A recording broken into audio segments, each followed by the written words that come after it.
You see, most people live in a state of survival, trying to control everything: when it will happen, how it will happen, where it will happen, who will bring it to them. And because they're constantly analyzing and overthinking, they don't realize that they're actually working against the very thing they're trying to create. This incessant need for control burns through their peace, tearing at the fabric of their reality with the sharp claws of anxiety and uncertainty. What if the secret to your greatest potential is not tightening your grip, but loosening it? What if true power lies in release and not restraint? Today we delve into the paradox that by releasing control, we might actually gain more of it. We explore how surrendering to the unpredictable waves of life can transform fear into freedom and turmoil into tranquility. Are you ready to let go of the reins and see where the journey takes you? Join me as we uncover the strength in vulnerability and the freedom that comes from embracing the unknown, stepping boldly into the space where fear used to live. In our everyday lives, many of us function as if we're trying to hold back a river with our bare hands, believing that the harder we grip, the more control we'll have over the currents of our destiny. Yet, what if I suggested that this very grip, this compulsion to control, is what prevents the river of life from carrying us to our desired destinations? Imagine for a moment letting go, allowing the river to flow freely, navigating its course naturally, enriching and expanding as it moves. This isn't merely poetic, it's a profound shift towards embracing the possibilities that life offers when we stop forcing and start flowing. Now let's delve a bit deeper into this idea. Stoic philosophy, which has permeated through centuries of Western thought, teaches us about the virtue of aligning with nature's flow. Marcus Aurelius once remarked, "You have power over your mind, not outside events. Realize this, and you will find strength." It's a powerful reminder that our true control lies not in the external, but within the realms of our thoughts and reactions. When we apply this Stoic wisdom, letting go doesn't mean losing control, but rather choosing to control where it truly matters, within ourselves. Expanding on this, consider how modern psychology intersects with these ancient teachings. Carl Jung once noted, "Until you make the unconscious conscious, it will direct your life and you will call it fate." This insight invites us to reflect on how much of our need for control is rooted in unconscious fears and unexamined beliefs. By making these elements conscious, we start to see that much of what we cling to does not serve our highest good or our deepest desires. Transitioning from the philosophical and psychological underpinnings, let's connect this to the quantum field concept, a fascinating realm where science and spirituality converge. Here, each thought and emotion doesn't just disappear. They contribute to the energy we emit, influencing the very fabric of our reality. If we're constantly emitting signals of control and fear, we're essentially telling the universe to keep us in a perpetual state of struggle. On the other hand, when we release our grip and trust in the flow, we align ourselves with the frequencies of abundance and ease. Our relaxed state sends out a welcoming signal to opportunities and synchronicities, aligning more closely with our aspirations. This approach of letting go and trusting isn't merely about wishing for change, it's about creating a receptive state that invites change. It requires us to shift our focus from fear to trust, from gripping tightly to opening up. This is not a passive state, but an active choice to engage with life in a more harmonious and aligned way. As we ponder these thoughts, it's natural to wonder about the impact of stress and anxiety on this process. How do these states of mind affect our ability to let go and flow with life's river? Building on the notion of embracing life's flow, it's critical to address the psychological barriers that frequently tether us to our comfort zones. These barriers are not mere inconveniences, They shape our reality, forging chains that are often invisible, fashioned from strands of fear, doubt, and a deeply ingrained sense of inadequacy. But what are these barriers exactly, and how do they manage to exert such control over our lives? At the core, many of these psychological barriers stem from a primal instinct: fear.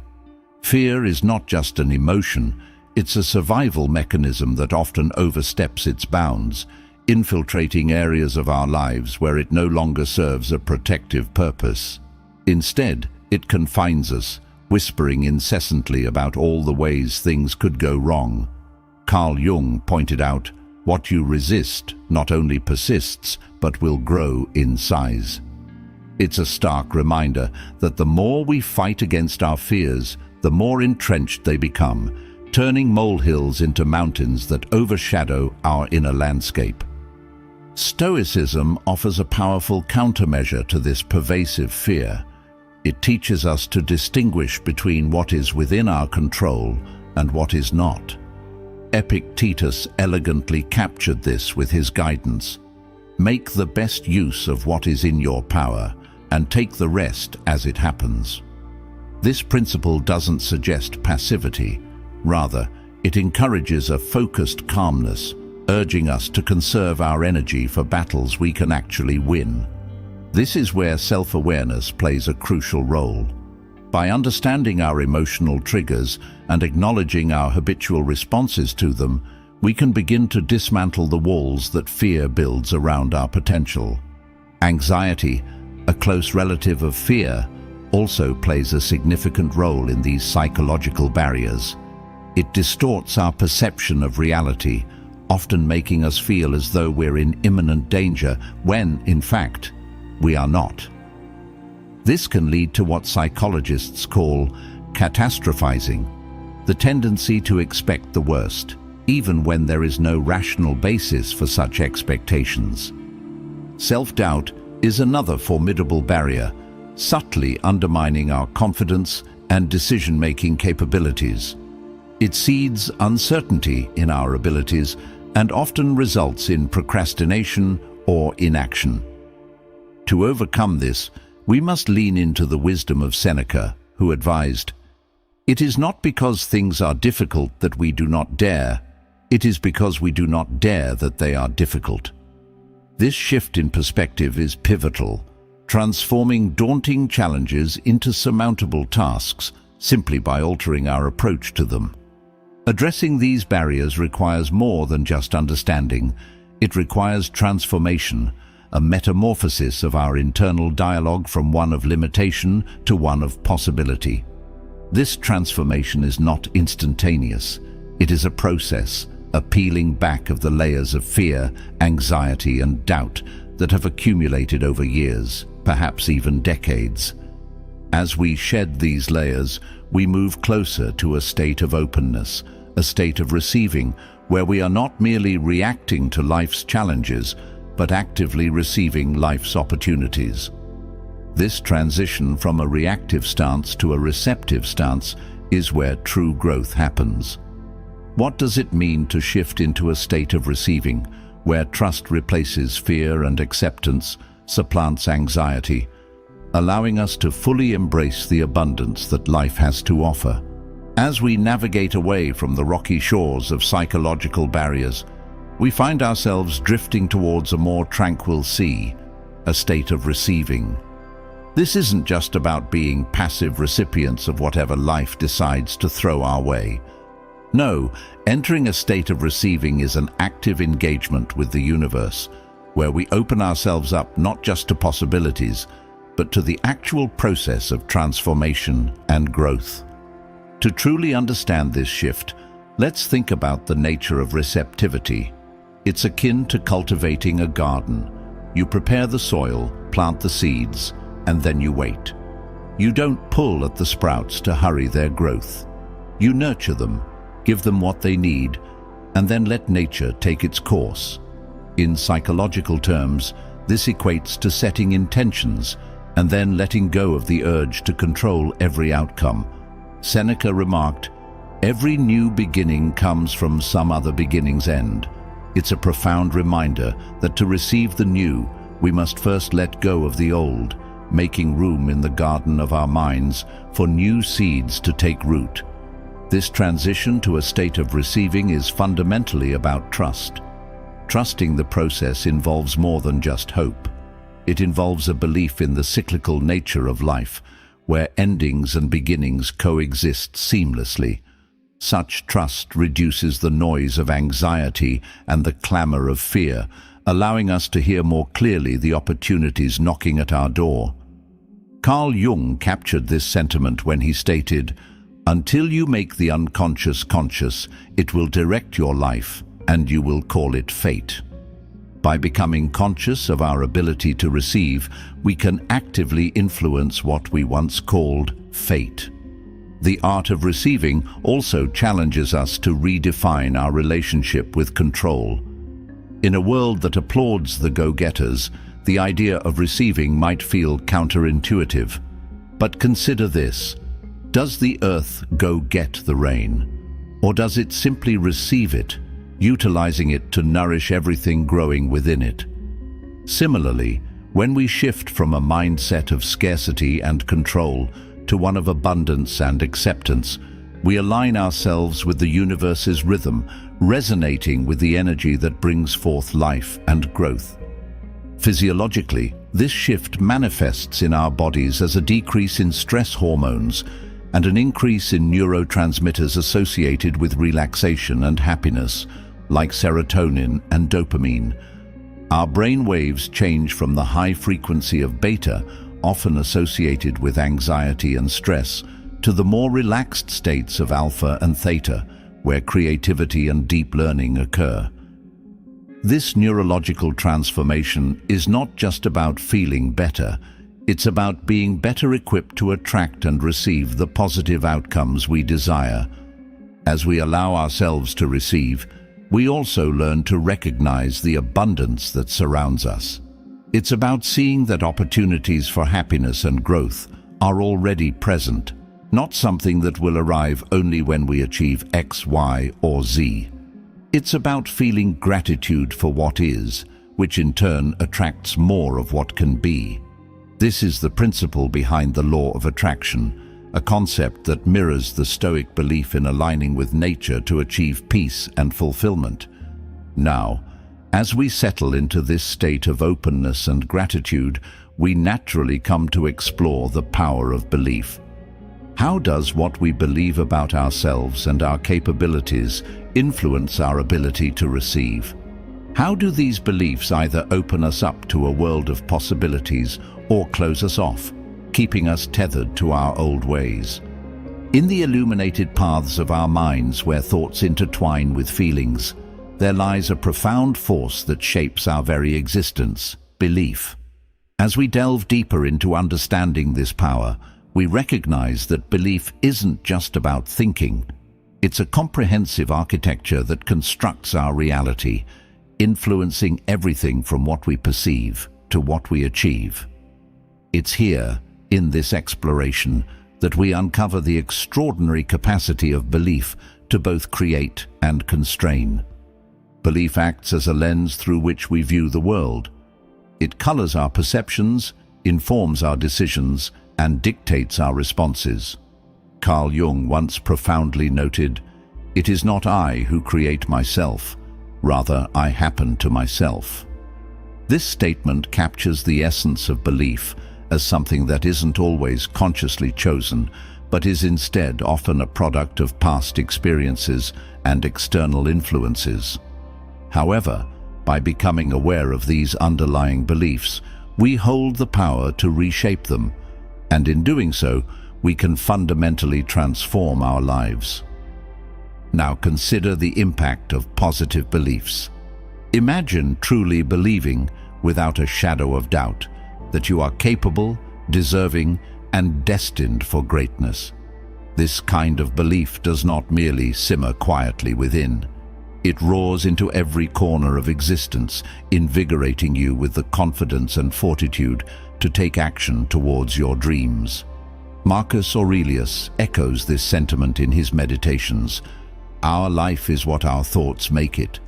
If our thoughts are steeped in strong positive beliefs, our lives can unfold in ways that surpass our boldest expectations.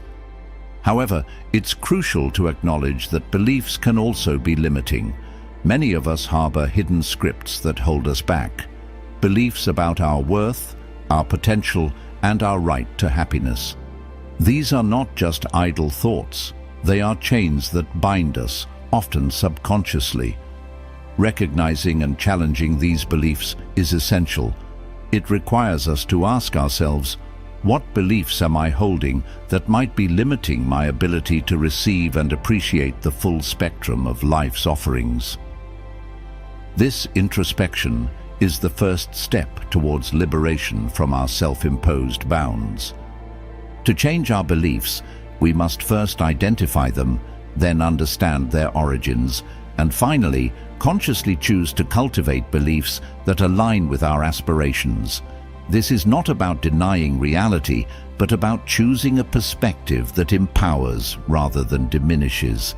The Stoics provide guidance here as well, particularly in their practice of reframing perspectives. They teach us that by changing our thoughts about an event, we can change our emotional response to it, demonstrating the malleability of belief and its impact on our emotional landscape. The transformative power of belief is further evidenced when we consider the placebo effect, a well-documented medical phenomenon where patients experience real changes in their health simply because they believe they are receiving treatment. This effect underscores the incredible influence of belief on the body as well as the mind. It shows us that the act of believing can manifest actual change, which begs the question, if belief can heal the body, can it not also heal the soul, mend the spirit, and transform life? As we nurture empowering beliefs, we set the stage for a life that reflects those beliefs. We become more open to opportunities, more resilient in the face of adversity, and more aligned with the essence of who we aspire to be. This alignment is not just about adjusting our attitudes, it's about aligning our very being with the frequencies of abundance, joy, and fulfillment. Let's bridge into understanding how, by letting go of outdated and limiting beliefs, and by embracing a more liberated way of thinking, we open up a new realm of possibilities. This crucial shift is not just about belief, it's about action and reaction, about releasing the old to make way for the new.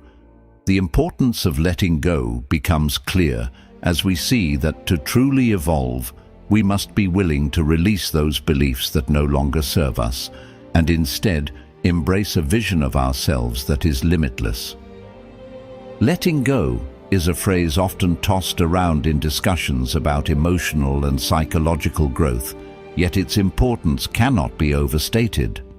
It's a profound, deliberate process of releasing those things in life that no longer serve us, be it old grievances, outdated beliefs, or unproductive habits. This process is not about loss, as some might fear, but about making room for new growth and experiences. It is a necessary step toward living a life that is not just reactive to past patterns, but proactive towards a brighter, more fulfilling future. The concept of letting go is deeply rooted in Stoic philosophy, which teaches us the virtue of focusing only on what is within our control. Epictetus once said, "Some things are within our power, while others are not." Letting go involves a deep understanding of this principle, releasing our grip on what we cannot control to harness our energy for what we can influence. This is not giving up, it's a strategic choice to enhance our effective engagement with the world. Carl Jung's insights into the human psyche reveal the transformative potential of letting go. He proposed that by letting go of certain parts of our psyche, we make way for the process of individuation, a journey towards self-realization and wholeness. In the context of modern life, this means shedding those layers of identity and expectation that have been imposed upon us by others, so we can discover and affirm who we truly are. Letting go also involves an element of trust. Trust in the natural progression of life, in the wisdom of the universe, or whatever higher power one might believe in. It requires faith that what comes next could bring joy and fulfillment, even if it is currently unknown or unseen. It's about shifting from a mindset of scarcity and fear, where every loss is viewed as a decrement, to a mindset of abundance, where every ending is seen as the precursor to a new beginning. The benefits of embracing this philosophy are tangible. Psychologically, letting go reduces stress and anxiety, as we no longer expend our energy worrying about things beyond our control. Physiologically, it can lead to reduced blood pressure, improved sleep patterns, and an overall sense of well-being. Emotionally, it frees us to experience a richer array of feelings and relationships, unencumbered by past hurts and grievances. Letting go is also crucial in relationships. It teaches us to forgive, not just others, but ourselves, allowing us to move forward without the heavy chains of past mistakes. It fosters healthier, more honest relationships, where old grudges and toxic patterns are replaced with open communication and mutual respect. Yet, the process of letting go is not without its challenges. It demands courage, the courage to confront the discomfort of the unknown, the courage to question deeply held beliefs, and the courage to face the possibility that who we are is not fixed, but fluid and evolving. As we contemplate the power and importance of letting go, we naturally begin to reflect on what it means in our own lives. What beliefs, grievances, or expectations are we holding on to that might be holding us back? How can we release these to make space for new growth? This reflection is not just an exercise in thought, but a call to action, a summons to engage actively with our lives, to clean house of all that clutters our mental and emotional landscapes, and to step boldly into a clearer, more open space. So, how can we apply the concept of letting go not just to our internal selves, but also to our actions and interactions? As we arrive at this juncture, the imperative shifts from understanding to doing, from absorbing wisdom to applying it. This is where the journey transcends the conceptual and becomes intimately personal and action-oriented. It's about transforming the aha moments into tangible steps that foster real change. The call to action isn't just about making adjustments. It's a profound invitation to live differently, to embody the lessons we've discussed in a way that impacts every facet of our lives. Let's consider this an opportunity to embark on a reflective exercise, one that asks us not merely to look back, but to peer inward. Carl Jung once asserted, "Who looks outside, dreams. Who looks inside, awakes."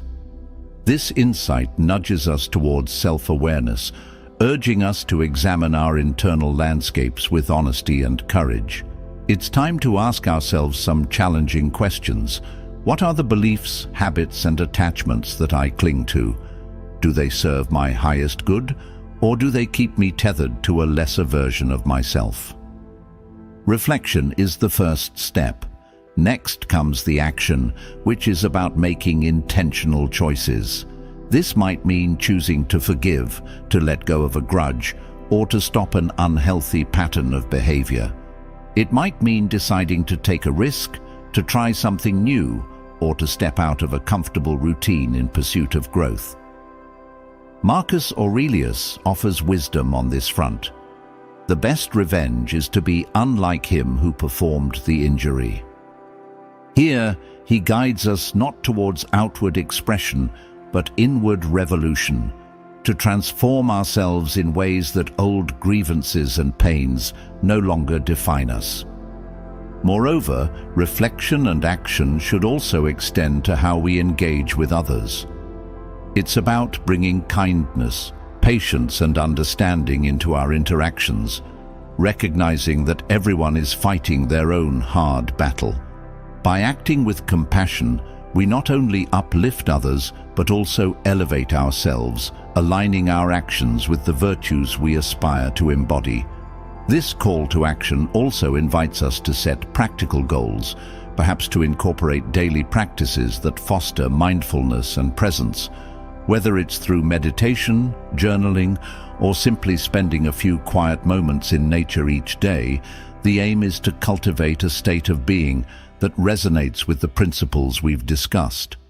By making these practices regular features of our lives, we anchor ourselves in the present, becoming more attuned to the subtle joys and lessons each moment offers. And as we implement these changes, let's remain fluid in our expectations. Change is a process, often non-linear and fraught with setbacks. But as Seneca reminds us, it is not because things are difficult that we do not dare, it is because we do not dare that they are difficult. Thus, let us dare to challenge our old patterns, to confront our fears, and to embrace the uncertainty that comes with genuine transformation. So, as we wrap up our discussion, consider this the beginning of a new chapter. This isn't just an end to our conversation, but a starting point for your personal evolution. As you move forward, carry these questions and insights with you and let them guide your actions and choices. Reflect on what changes you need to make, identify the first steps towards making those changes, and then take action, boldly and with conviction. This is how philosophy turns into practice, how insights become transformations.